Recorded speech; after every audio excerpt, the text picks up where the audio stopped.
तो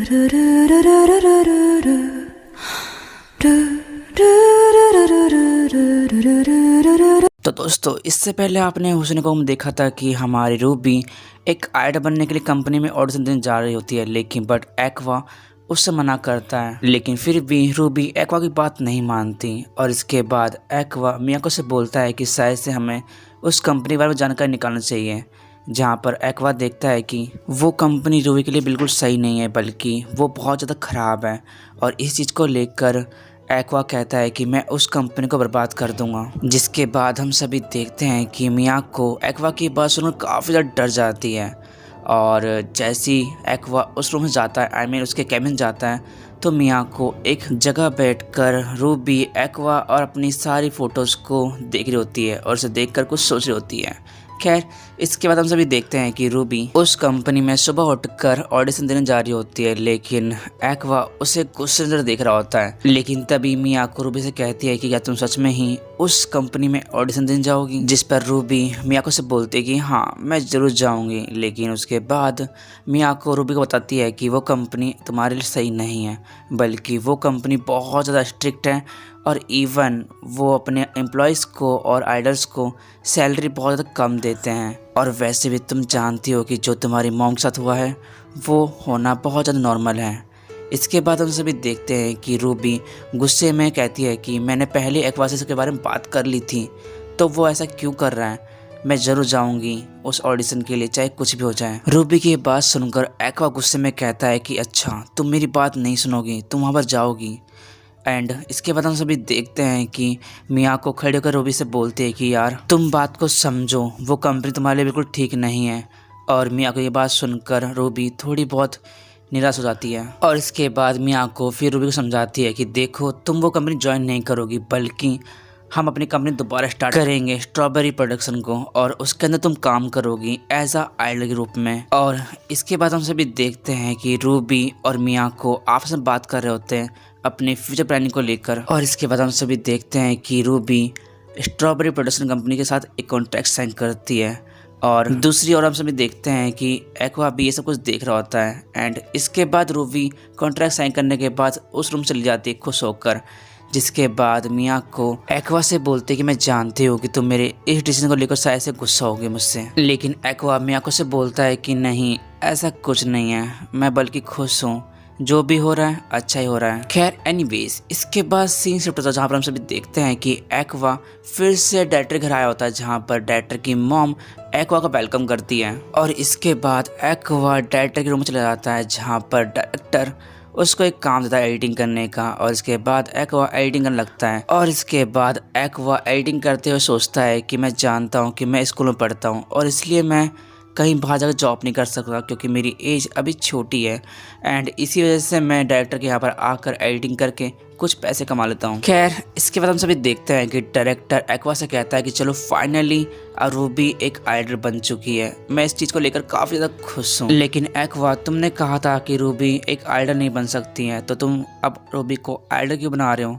तभी aqua director से बोलता है कि नहीं, ऐसा कुछ नहीं है, मैं बहुत ज़्यादा खुश हूँ कि रूबी अब आइडल बनने जा रही है। और वैसे भी मुझे टेंशन लेने की कोई ज़रूरत नहीं है, क्योंकि हमारी कंपनी ने ही रूबी को हायर किया है आइडल बनने के लिए, और इसी वजह से मुझे कोई टेंशन नहीं है रूबी को लेकर। अब एक्वा की बात सुनकर डायरेक्टर एक्वा से कहता है कि चलो फाइनली अब तुम दोनों भाई बहन एंटरटेनमेंट इंडस्ट्री के अंदर छाने वाले हो आगे जाके। जिस पर एक्वा कहता है कि तुम्हारे कहने का मतलब है। जिस पर डायरेक्टर कहता है कि देखो, रूबी एक आइडल बन सकती है और तुम एक एक्टर बन सकते हो। डायरेक्टर की बात सुनने के बाद एक्वा कहता है कि नहीं, मुझे एक्टिंग में कोई इंटरेस्ट नहीं है। जिस पर डायरेक्टर कहता है कि देखो, जब तुम मुझे पहली बार मिले थे ना, तब मैं तुम्हें देखकर काफ़ी ज़्यादा डर चुका था, क्योंकि तुम काफ़ी ज़्यादा डार्क एक्सप्रेशन दे रहे थे मुझे देखकर, जिसे देखकर मुझे लगता है कि शायद तुम एक अच्छे खासे विलन का रोल कर सकते हो आगे जाके। डायरेक्टर की बात सुनने के बाद एक्वा मन ही मन में सोचता है कि तुम्हें नहीं पता कि मैं यहाँ पर क्या सोच रहा हूँ। मेरे दिमाग में इस समय बहुत कुछ चल रहा है, क्योंकि मुझे पता है कि मेरी मॉम को मारने वाला और कोई नहीं बल्कि मेरा खुद का ही फादर था। इसलिए चाहे कुछ भी हो जाए, मुझे कैसे न कैसे करके मुझे उसे ढूंढना है। और वैसे भी मैं यहाँ पर अपने डॉक्टर की नॉलेज की वजह से डीएनए टेस्ट कर पता लगा सकता हूँ कि आखिरकार मेरा फादर कौन था। बस मुझे एक छोटा सुराग चाहिए। और वैसे भी मैं जानता हूँ कि डायरेक्टर इंडस्ट्री कंपनी में ही काम करते हैं और मुझे लगता है कि शायद से मेरे फादर भी कहीं ना कहीं इंडस्ट्री कंपनी जुड़े पड़े हैं। बस मुझे इंतज़ार है मेरे फादर के मिलने का। कसम से मैं उसे अपने हाथों से मारूंगा, इन्हीं हाथों से। खैर इसके बाद हम सभी देखते हैं कि डायरेक्टर एक्वा से कहता है कि यार तुम कर क्या रहे हो इस समय और तुम सोच क्या रहे हो। कसम से एक्वा तुम बहुत ही अजीब लड़की हो, मैंने तुम जैसा लड़का कहीं नहीं देखा। वैसे भी तुम जैसे लड़के तो इस समय और इस एज के अंदर गर्लफ्रेंड या बॉयफ्रेंड वाली बातें करते हैं या कुछ पार्टियों की बात करते हैं, लेकिन तुम सभी लोगों से अलग हो। पता है तुम्हारा क्या होगा। देखा जाए तुम डे बाय डे बोरिंग बन जा रहे हो यार, बहुत ज़्यादा बोरिंग लिटरली। पता है तुम्हारा क्या होगा आगे जाके। और दोस्तों इसके बाद हम सभी देखते हैं कि डायरेक्टर एक्वा को मोटिवेट करता है उससे आगे बढ़ने के लिए, लेकिन मोटिवेट करते करते डायरेक्टर की मॉम पीछे से आती है और डायरेक्टर को डांटती है और बोलते ही खाना लग चुका है, चलो तुम दोनों खाना खा लो। लेकिन तभी डायरेक्टर भागते हुए अपनी मॉम के पास जाता और बोलता है कि मॉम प्लीज़ आप मेरे रूम मत आया कीजिए। और इसके बाद डायरेक्टर अपनी मॉम को रूम जाने के लिए बोलता है, लेकिन उसकी मॉम नहीं जाती बल्कि उसे डांटती है। और ये देखकर एक्वा डायरेक्टर से बोलता है कि तुम अपनी मॉम के साथ यहाँ पर रहते हो, सच में यार काफ़ी अजीब है। जिस पर डायरेक्टर एक्वा से बोलता है कि देखो इसमें कोई अजीब बात नहीं है, बल्कि हमें तो अपने पेरेंट्स साथ रहना चाहिए और वैसे भी हमें नहीं कदर करना चाहिए।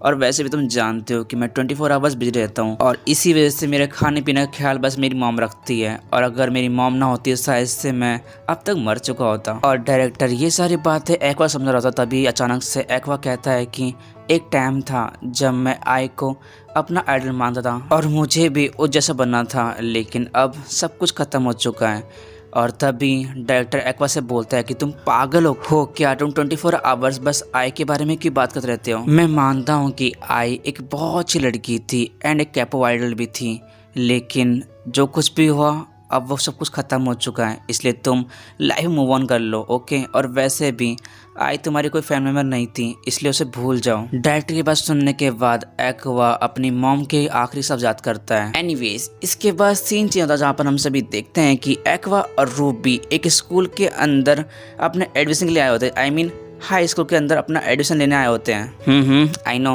देने के लिए। खैर जहाँ पर हम सभी पता चलता है कि ये स्कूल काफी ज्यादा फेमस है पूरे वर्ल्ड के अंदर, आई मीन जापान के अंदर बस। एनीवेज इसके बाद हम सभी देखते हैं कि रूबी अपना इंट्रोडक्शन देती है एंड वो अपने बारे में बताते हुए काफी ज्यादा खुश होती है। दूसरी ओर हम देखते हैं कि एक्वा अपने बारे में बता रहा होता है, लेकिन वहाँ के टीचर एक्वा के मार्क्स देखने के बाद बिना उसे कुछ पूछे उसे एडमिशन दे देते हैं, क्योंकि उसके मार्क्स काफी ज्यादा हाई होते हैं। इसके बाद हम सभी देखते हैं कि एक्वा और रूबी आपस में बात कर रहे थे, जहाँ पर एक्वा रूबी को बोलता है कि मेरा एडमिशन इस स्कूल में हो चुका है, वो भी बिना इंटरव्यू के, क्योंकि मैंने इंट्रेंस एग्जाम के अंदर टॉप किया था ना, इसलिए।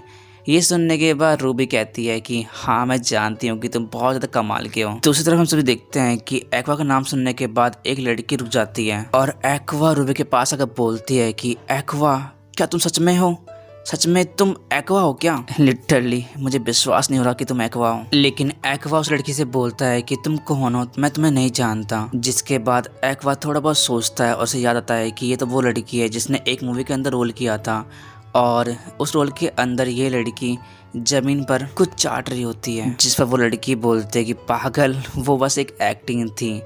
जिसके बाद वो लड़की बोलती है कि मेरा नाम काना है, क्या तुम मुझे भूल गए क्या। जिस पर एक्वा कहता है कि खाना और तुम हो क्या ये। हाँ वैसे देखा जाए तो तुमसे मिले बहुत ज़्यादा टाइम हो चुका है हमें। इसके बाद काना एक्वा से बोलते हैं कि मैं तुमसे मिलकर काफ़ी ज़्यादा खुश हूँ एक्वा। और इसके बाद काना एक्वा से बोलते हैं कि तुमने भी यहाँ पर आर्ट्स डिपार्टमेंट के अंदर एडमिशन लिया है क्या। लेकिन एक्वा कहता है कि नहीं, मैंने आर्ट्स डिपार्टमेंट के अंदर एडमिशन नहीं लिया, बल्कि मैंने जनरल डिपार्टमेंट के अंदर एडमिशन लिया है। एंड एक्वा की बात सुनने के बाद काना काफी ज्यादा शॉक्ड होती है। और इसके बाद हम सभी देखते हैं कि रूबी एक्वा को काना बोलती है कि लिटरली में मुझे लड़की स्टार्टिंग से काफी ज्यादा वियर्ड लगती है और सच में मुझे लड़की बिल्कुल पसंद नहीं है। लेकिन सोचने वाली बात है कि आखिर ये लड़की ये सुनने के बाद इतना तो परेशान क्यों हो रही है। लेकिन एक्वा रूबी से कहता है कि देखो हम इसमें कुछ नहीं कर सकते, वैसे भी ये काना तुम्हारे सीनियर है, इसलिए मुझे लगता है कि शायद से तुम्हें इससे दोस्ती कर लेनी चाहिए। एंड ये बोलते हुए एक्वा वहाँ जाने लगता है और जाते हुए बोलता है कि चलो ठीक है मैं यहाँ जा रहा हूँ और अब मैं जा रहा हूँ डायरेक्टर के घर पे, ठीक है। लेकिन इसके बाद हम सभी देखते हैं कि काना एक्वा का पीछा करती है और पीछा करते हुए एक्वा से बोलते हैं कि आखिरकार ये डायरेक्टर है कौन और आखिरकार तुम इतने दिनों से थे कहाँ पर और तुमने अब तक कौन कौन सी पढ़ाई कर ली है। काना एक्वा की सारी बातें बोल रहे थे लेकिन एक्वा काना की सारी बातों को अवॉइड कर रहा होता है और चुपचाप चल रहा होता है। एंड इसके बाद काना चिल्लाते हुए एक्वा से बोलते हैं कि तुम मुझे सुन नहीं सकते क्या, तुम चाहते हो क्या हो मुझसे और तुम मुझे अवॉइड क्यों कर रहे हो। काना की बात सुनने के बाद एक्वा गुस्से में काना से बोलता है कि आखिरकार तुम मुझे चाहती क्या हो और तुम मेरा पीछा क्यों कर रही हो। जिस पर काना एक्वा से बोलते है कि जब तक तुम मुझे मेरे सारे क्वेश्चंस का आंसर नहीं देते तब तक मैं तुम्हारा पीछा करती रहूंगी। और इसी के साथ हमारा ये आज का एपिसोड और पार्ट खत्म होता है। एंड आई होप कि आप सभी को मेरी ये आज की वीडियो काफी ज्यादा इंटरेस्ट लगी होगी और अगर वीडियो अच्छी लगी तो प्लीज यार कमेंट एंड लाइक जरूर कर दिया करो क्योंकि आप लोग का एक कमेंट और लाइक मुझे मोटिवेट करता है मेरी नेक्स्ट वीडियो के लिए। तो यार मिलता हूँ नेक्स्ट वीडियो के साथ, तब तक के लिए गाइस एंड sayonara।